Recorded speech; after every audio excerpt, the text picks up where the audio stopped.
중국에서는 천하의 명의 그러면 편작을 손꼽습니다. 편작. 그런데 이 편작에게는 위로 형님이 두 분이 계세요. 그런데 이 형제 세 명이 다 의사입니다. 그런데 그 중에서도 편작이 당대뿐만 아니라 오늘날까지도 최고의 명의로 일컬어지고 있습니다. 한 번은 위나라 왕이 이 편작에게 물었습니다. 당신네 삼형제 중에서 누가 가장 뛰어난 의원인가? 그러자 편작이 말합니다. 우리 셋 중에 가장 탁월한 의술을 가지신 가장 훌륭한 의사는 제일 큰 형님입니다.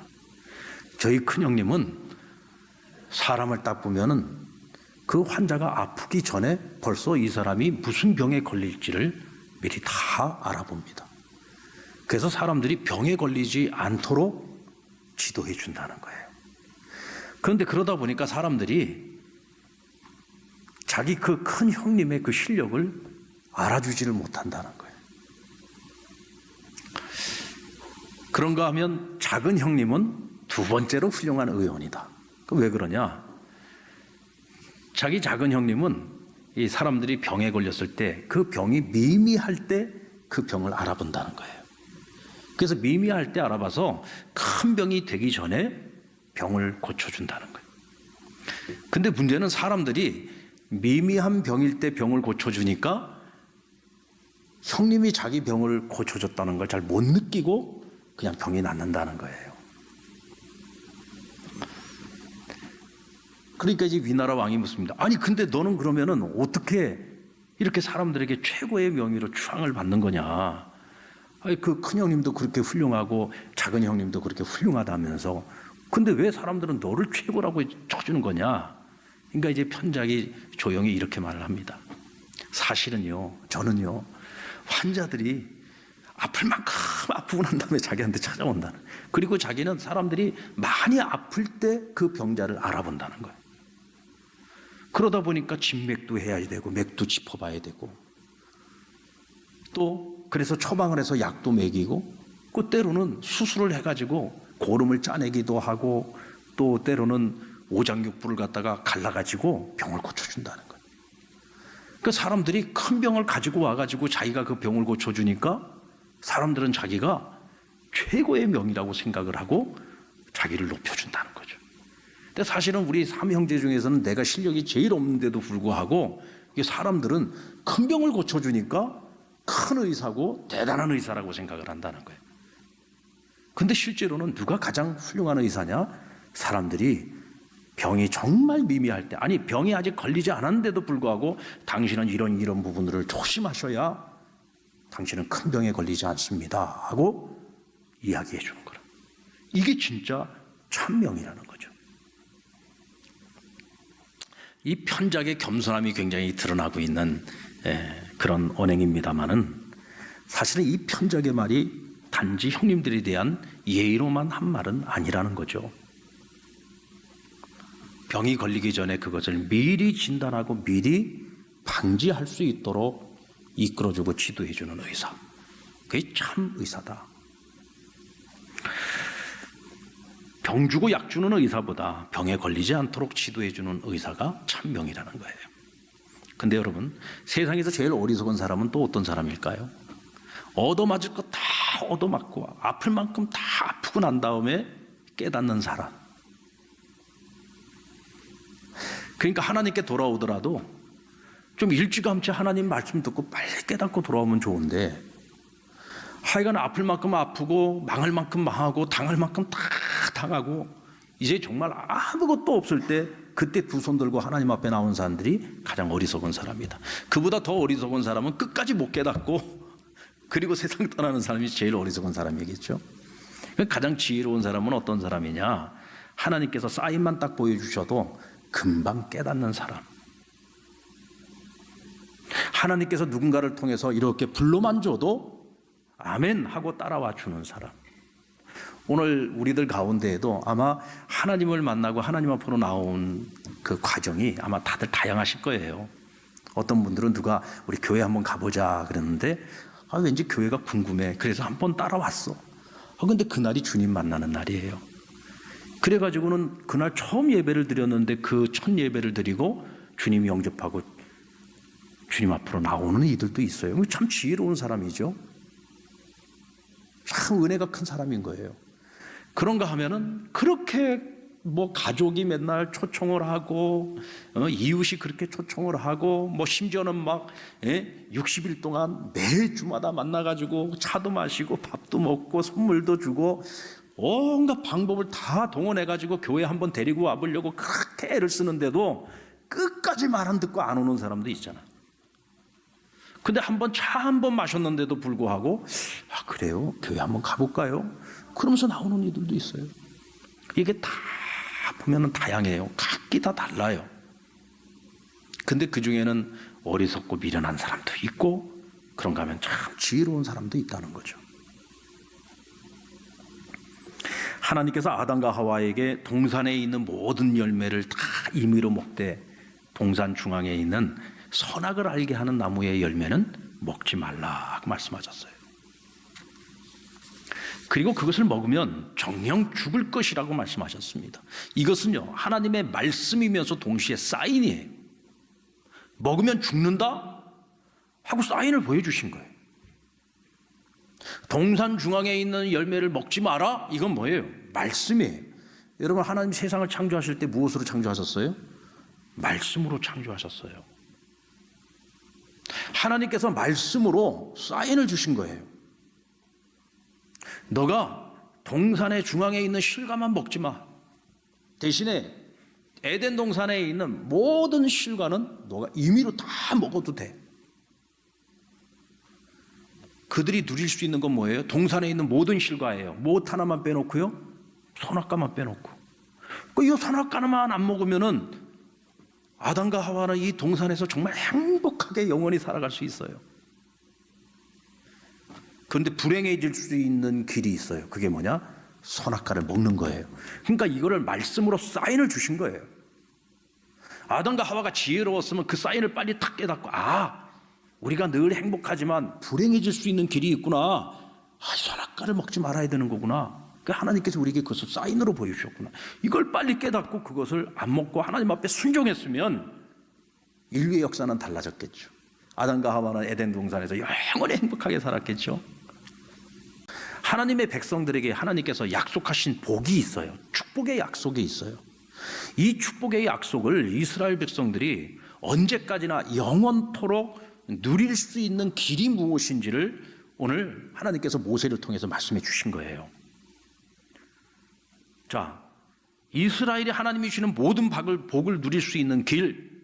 자, 오늘 우리에게로 말하면 예수 믿는 우리가, 그리스도인인 우리가, 하나님의 자녀인 우리가 하나님이 약속하신 모든 복을 받아 누릴 수 있는 길이 뭐냐? 그 길은 한 가지밖에 없대요. 그게 뭡니까?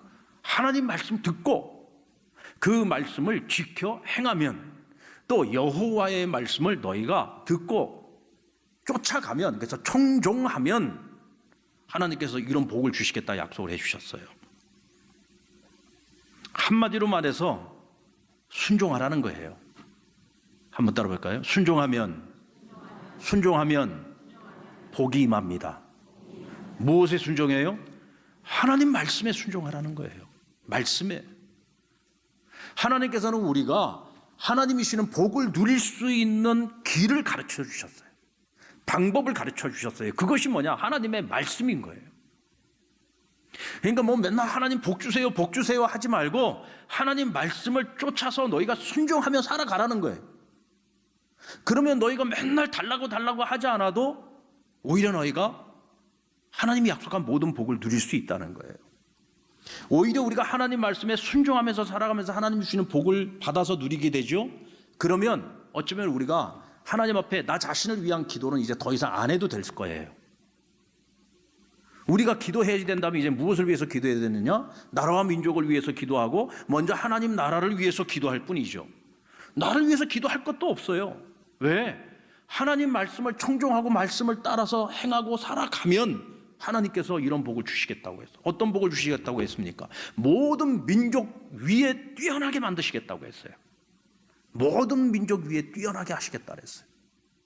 너에게 속한 모든 것들을 축복하시겠다고 했어요. 자녀들도 하나님 축복하시겠다고 했어요. 내 집의 종들도 축복하시겠어요. 짐승들도 축복하시겠다고 했어요. 내가 손을 대는 모든 일을 내가 복 주겠다고 약속하셨어요. 아멘. 심지어는 너희가 들어가도 복을 받고 나가도 복을 받는데요.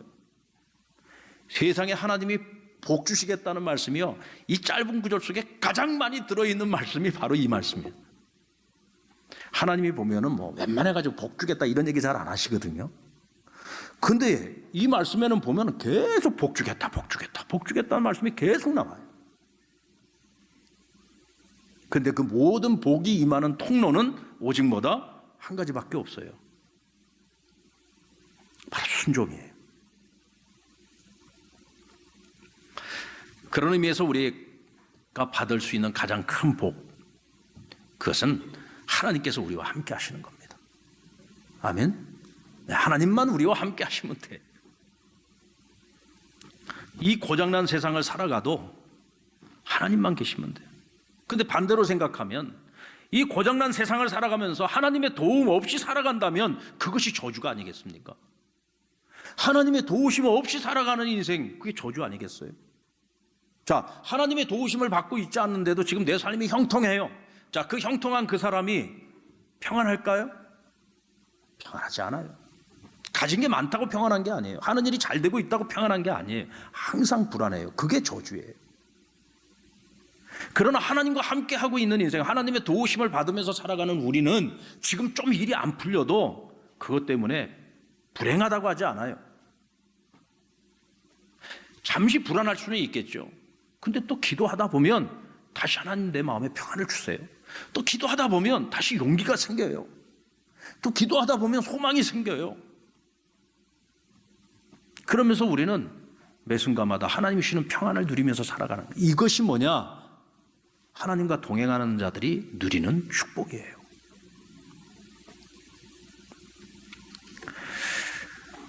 예수님께서 자신을 찾아오는 사람들을 이렇게 쭉 보고 계시다가 그들을 보시면서 예수님이 우셨다고 했어요. 왜 우셨느냐면 참 저들이 목자 없는 양과 같다. 그러면서 우셨대요. 그러면서 예수님이 그때 이런 마음을 먹었던 것 같아요. 이건 제 생각인데 그때 예수님이 이런 마음을 먹은 것 같아요. 아, 내가 저들을 위해서 대속제물이 되는 그 길을 피할 수가 없겠구나. 이 고장난 세상에서 저들 인생이 다 고장난 인생이에요. 근데 저 고장난 저 인생을 고쳐줄 수 있는 이가 없어. 그분은 하나님밖에 없는데 저들이 가지고 있는 죄 때문에 하나님의 도우심을 받을 수가 없어. 그러니까 다 목자 없는 양과 같은 거예요.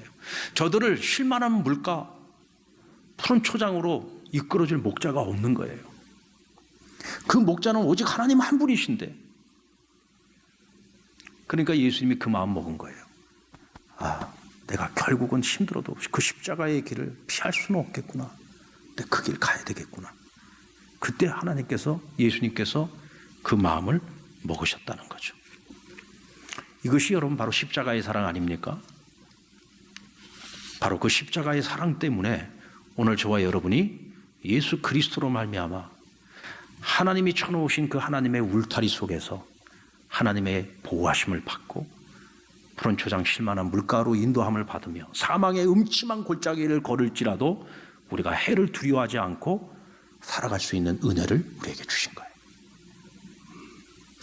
여러분, 우리가 가끔 집 안에서 이제 막 밖에 막 태풍이 와가지고 막 비바람이 몰아치고 막 난리가 날 때가 있잖아요. 우리가 창문 밖으로 이렇게 보면은 막 사람들이 막 그냥 비바람이 몰아치고 막 그러니까 막 그 조그만한 우산 들고 막 다 달려가면서 비 다 맞으면서 그럴 거면 그냥 우산 끄고 가도 되는데 그 우산 들고 가느라고 더 고생하는 것 같아. 막 비바람이 세게 치면은요 비 다 맞습니다. 그 막 안에서 그 바깥을 보면은요 아유 막 불쌍해. 비 다 맞으면서도 비 피한다고 막 그냥 몸부림치는 거 보면 그렇죠. 그 사람들이 비를 피해서 막 다들 그냥 어디로 들어가려고 막 다들 도망다니고 쫓아다니고 난리잖아요. 그런 거 안 보셨습니까? 안 본 것처럼 다들 그렇게들 보고 계십니까?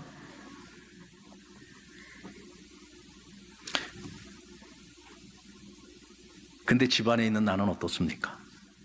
밖에서는 그 난리를 치고 지금 다들 난리인데 집 안에 있는 나는 어때요? 창문 밖을 바라보면서 잔잔한 음악을 틀어놓고 원두 커피의 그 향내를 맡으면서 차를 한 잔 마시면서 그 바깥에 그 난리를 치고 있는 그 모습이 뭐야? 하나의 풍경이잖아요.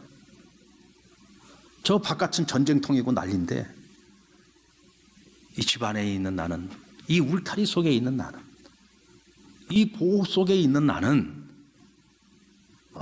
세상에 그 요동을 치고 난리를 치고 있어도 하나님이 주시는 평안을 누리고 있는 거예요. 이게 여러분 하나님이 쳐놓으신 그 울타리 속에서 하나님과 동행하며 살아가는 하나님의 자녀들이 누리는 축복이에요. 그것을 우리는 평안이라고 얘기합니다. 어떤 삶의 정황, 환경 상관없이 어떤 경우에도 하나님 지금 나와 함께하고 계시고 하나님 나를 도우신다는 그 믿음을 가지고 주님과 함께 동행할 때 우리는 절망하지 않고 낙심하지 않고 요동하지 아니하고 하나님이 주시는 그 평안을 누리는 거예요. 아멘입니까? 아무리 저주받은 세상이어도 우리는 그 저주받은 세상을 보면서 우리 스스로 낙심하고 절망할 필요가 없지요. 내 손 붙들고 나와 함께 하시는 그 주님을 바라보면서 주님 안에서 주시는 그 평안을 누리면서 살아가야 되는 거예요.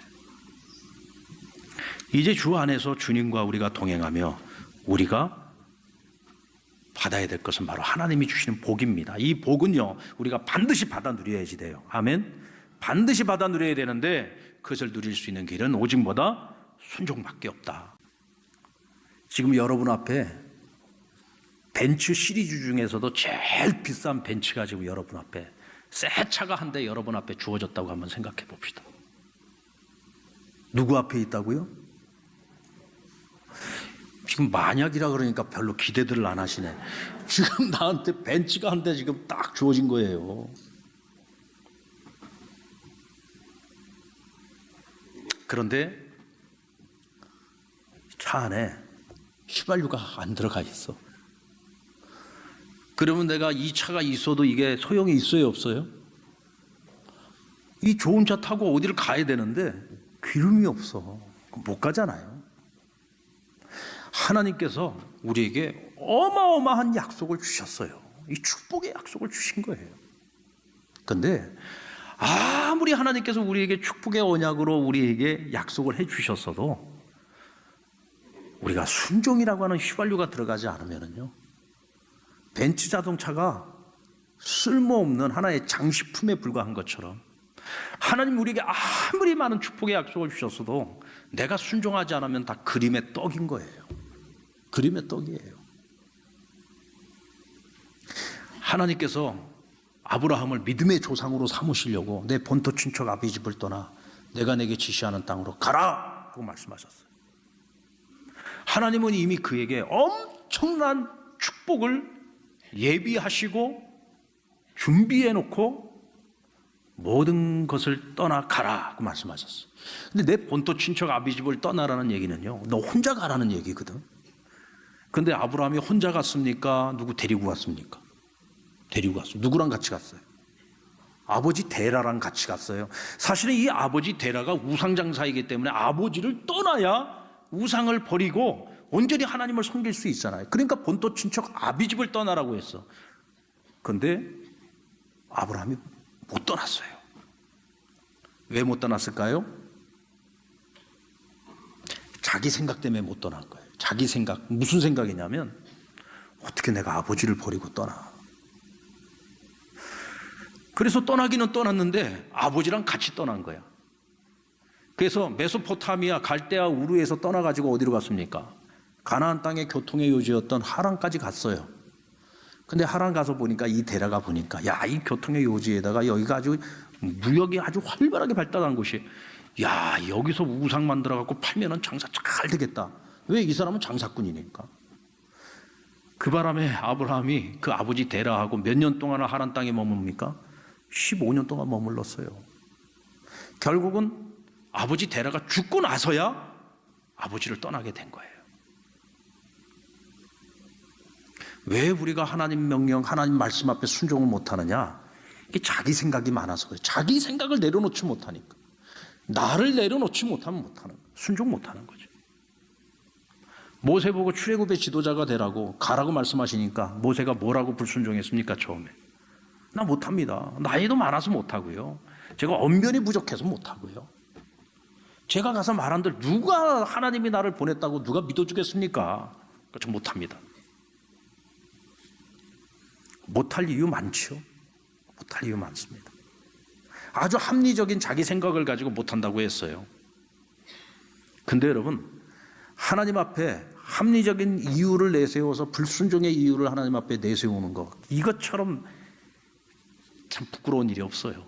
왜냐하면 금방 이게 다 부질없는 이유라는 것을 하나님께서 우리로 하여금 확실하게 깨닫도록 보여주시기 때문에 그래요. 확실하게 보여주십니다. 야, 까부지 마.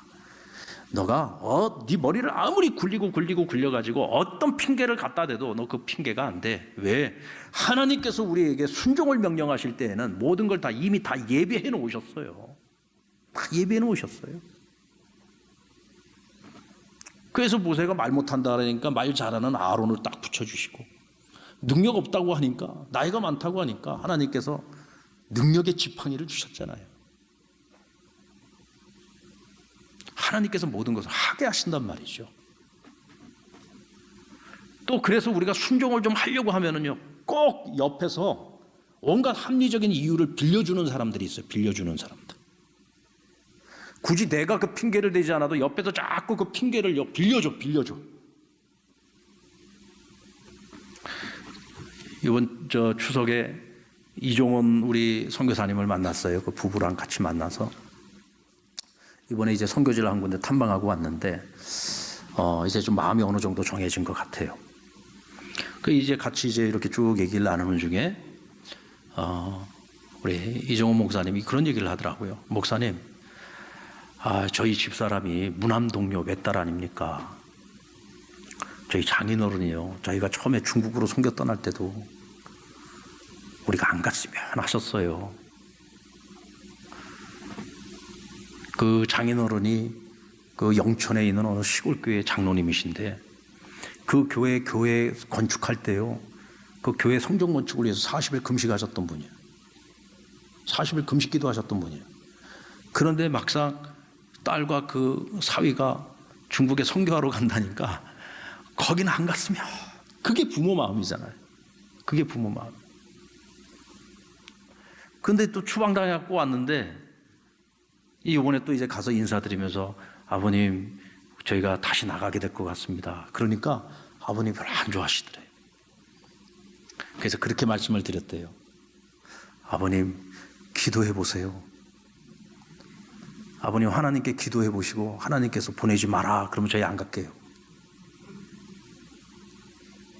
그렇게 해서 허락을 다시 받아놓으라고 얘기를 하더라고요. 여러분, 순종이 이렇게 참 어려운 겁니다. 나는 순종하고 싶은데 옆에 걸리는 게 너무 많아가지고요, 순종하기가 너무 어려울 때가 있어요.